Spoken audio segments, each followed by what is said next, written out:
everybody. I sure wish we were together, but we're not. So I'm going to teach you a lesson today, and all of this will be on Google Classroom. We will be in Edgenuity, but not yet. We've got one unit we've got to complete before we can bridge to Edgenuity. So it's the factoring unit. We are going to postpone or maybe just forget the quiz and the test that we were supposed to have this past week. We'll just go forward and learn factoring and then get on Edgenuity. All right, so you don't have a graphic organizer, so you're going to need a piece of notebook paper, and you can copy these examples down. Now, if we do make it back to school, we'll probably have a notebook quiz, a journal quiz at some point, so make sure you're keeping track of these notes. This will be notes 5.5, and we'll have half of it today and half of it tomorrow. So we're going to start with notes 5.5. So write that at the top of your notebook paper and copy these examples down, and then your assignment will be on, will be right there where the video link was. It'll be right there. So, okay, here we go. Number 1. 8x squared plus 4x. So let's all write that down. 8x squared plus 4x. 8x squared plus 4x. So in the last unit, we were distributing and multiplying. We're doing exactly the opposite in this unit. We're factoring, we're breaking it down. Like if I said to factor the number 15, you're telling me two numbers that multiply to give 15, 5 times 3. So when we say factor this, we're breaking it down into something times something. The first type of factoring that we're going to be doing is factoring by greatest common factor, GCF. So if you look at these two terms, what is something that goes into 4 and also goes into 8? And we want to go big. It's the greatest common factor, not just any common factor, the biggest. So if you think about what goes into 4 and what goes into 8 evenly, it would be 4. You're going to write the greatest common factor on the outside. Then you look at your other terms, your x and your x squared. What do they have in common? Well, this has 2 x's. This term only has 1. So they just have 1 in common. So you can see it's going to look like distributing backwards. Instead of distributing 4x times both, we're actually dividing 4x out of both terms. So this divided by 4x would be 2x. This divided by 4x would be 1.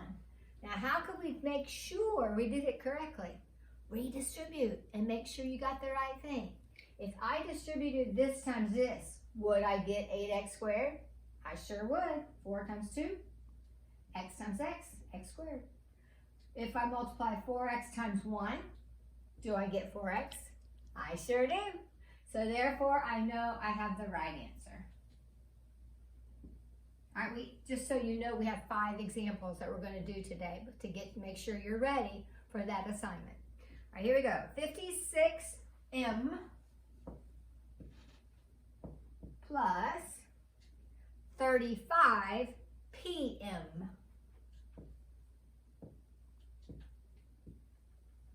So once again, what you're looking at the terms. If there's 2 terms, 3 terms, however many terms there are, they have to have something all in common, not just 2 of them, unless there's only 2, okay?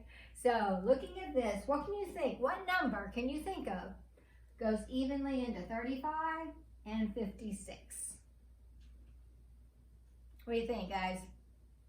Think you got this, Trenton? How about you, Jordan? All right, well, I bet you know it. Even though I can't hear you, 7. 7 is the largest number that goes into both of those 2 numbers. All right, now look at the variables. This term has an m. That's it. This term has 2 variables, p and m. So what do they have in common? The m. That's the greatest common factor. And then you write your parentheses, and you got to figure out, what was that? So as I said, you're dividing, but I have another way. I want to show you another way to process it. We all don't process things the same. So you think if this makes more sense to you, do it this way.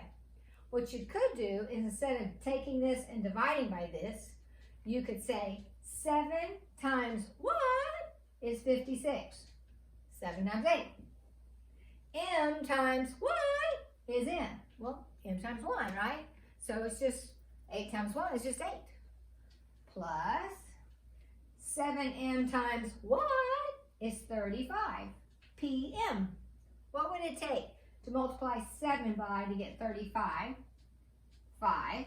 What would it take m to multiply by to get pm? P. And again, just to double check, to make sure you're right. 7m times 8, you're just redistributing. That would be 56m. 7m times 5p would be 35pm. So you can see, yep, I'm right. I got this. All right, I'm going to erase that so that we can just have our answer right here. All right, number 3. I sure wish I could hear you talking. All right, number 3. Here we go. 3k to the 8th minus 6k to the 6th plus 9k to the 4th. So we've got to figure out, this time we have a trinomial. I'm sure you remember that from last time. Hopefully you remember the that the 8 is the highest exponent and has a special name. I just went blank. I'm not sure what it's called. It just, it'll come back to me in a minute. But anyway, look at 3, 6, and 9. So what number goes into a 3, goes into a 6, and goes into a 9? That'd be 3. Then we have 8Ks, 6Ks, 4Ks. What is the maximum number that they all have in common? It's like he's got 4 cookies, this other student has 6 cookies, and this student has 8 cookies. At least they all have how many cookies?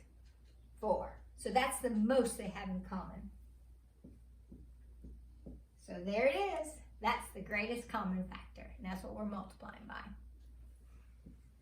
Okay, this time, if I started with 3 terms, I'm going to have 3 terms in here. So 3k to the 4th times what is 3k to the 8th? Well, 3 times 1 gives the 3, so that's no big deal. K to the 4th times, how many more k's do I need to get 8? Remember, when we're multiplying, what do you actually do to the variables? The exponents?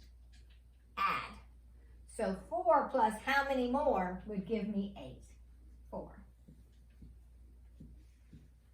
All right, 3 times what would give me negative 6k to the 6th? Well, 3 times what gives me negative 6? Negative 2. K to the 4th times how many more k's do I need to get k to the 6th? K squared.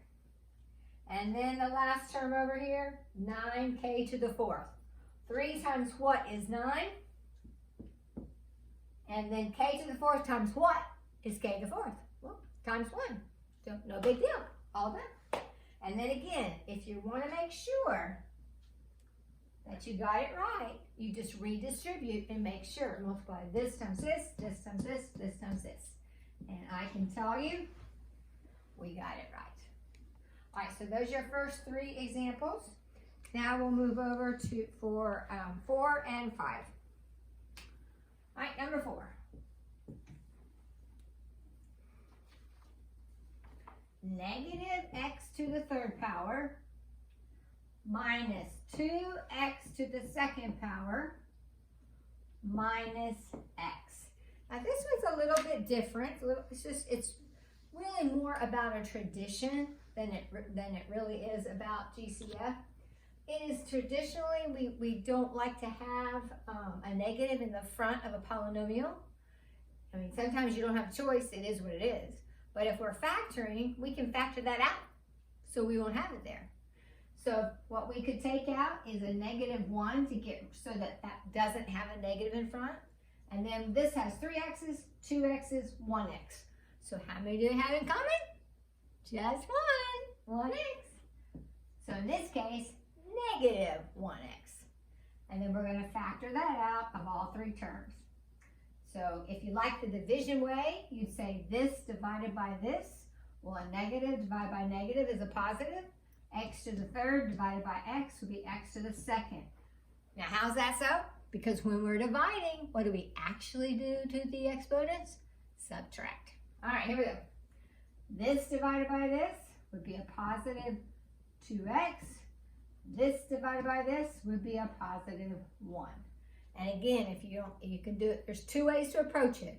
You can divide, or you can just think, okay, this times when you're, if I was distributing, what would I need in a set of parentheses to make it work out? And again, you always want to double check and make sure you got it right. So this times this, is it that? Yep. This times this, is it this? Yep. Negative times positive is negative. X times x is x squared. That's true. And negative 1x times 1, of course, is just negative 1x. Negative 1x and negative x mean the same thing. So either way you write it is fine. Your choice. All right, that's the example for today's lesson. Here we go. I'm going to challenge you just a little bit. Here we go. Z squared times n minus n plus x squared times m minus n. This is actually a good problem to lead us into tomorrow's lesson. So it's still today's lesson, but it's just showing you how we're going to do something tomorrow. So that'll be a surprise for you tomorrow. If you look, there's technically 2 terms. This is giant complex term, and that's a nice giant complex term. There are 2 terms because this term is being added to this term. So technically 2 complex terms. So if you look at these 2 giant terms, what do they have in common? Well, the only thing they have in common is this set of parentheses because they're identical. So they do have that in common. So believe it or not, that's the GCF. So this times what gives me this first term, z squared. This times what gives me the second term. Well, I already got the n minus n, so the only thing there is my positive x squared. So that's your answer. So, and again, you can redistribute it and make sure this times this, is it this? Sure is. How about this GCF times the second term? Is it the second term? Yes, it is. So we know we've got it right.